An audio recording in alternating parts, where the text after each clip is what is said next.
পৃথিবীতে এমন একটা জায়গা আছে যেখানে শত শত বছরেও এক ফোঁটা বৃষ্টি পড়ে না। এই অবিশ্বাস্য জায়গাটার নাম কি জানেন? আতাকামা মরুভূমি। এটি চিলি দেশে দক্ষিণ আমেরিকায় অবস্থিত। আতাকামা এতটাই শুষ্ক যে এখানে ব্যাকটেরিয়া পর্যন্ত বেঁচে থাকতে পারে না।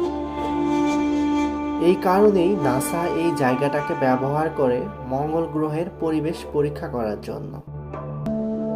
আশ্চর্যের বিষয় হলো এখানকার মানুষ আর প্রাণীরা বৃষ্টি নয়, বরং কুয়াশা আর শিশির থেকেই পানি সংগ্রহ করে।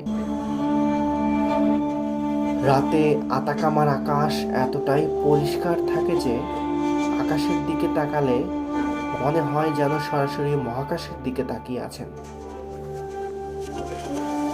প্রশ্ন হলো, এত ভয়ঙ্কর শুষ্ক জায়গায় যেখানে বছরের পর বছর বৃষ্টি নেই, সেখানে হরিণের মতো প্রাণী বেঁচে থাকে কিভাবে? আতাকামা মরুভূমিতে যে প্রাণীগুলো দেখা যায় সেগুলো আসলে ভিকুনিয়া ও গুয়ানাকো। দেখতে হরিণের মতো হলেও এরা ল্যামা পরিবারের সদস্য। এদের শরীর এমনভাবেই তৈরি যাতে খুব অল্প পানিতেই দীর্ঘদিন বেঁচে থাকা যায়। দিনের প্রচণ্ড গরমে এরা চলাফেরা কমিয়ে দেয় আর ভোর ও সন্ধ্যায় খাবারের খোঁজে বের হয়।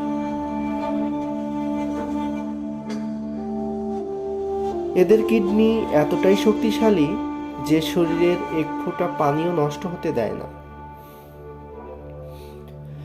প্রকৃতি যেন আগেই জানতো এখানে বেঁচে থাকতে হলে প্রাণীদের এমনই হতে হবে।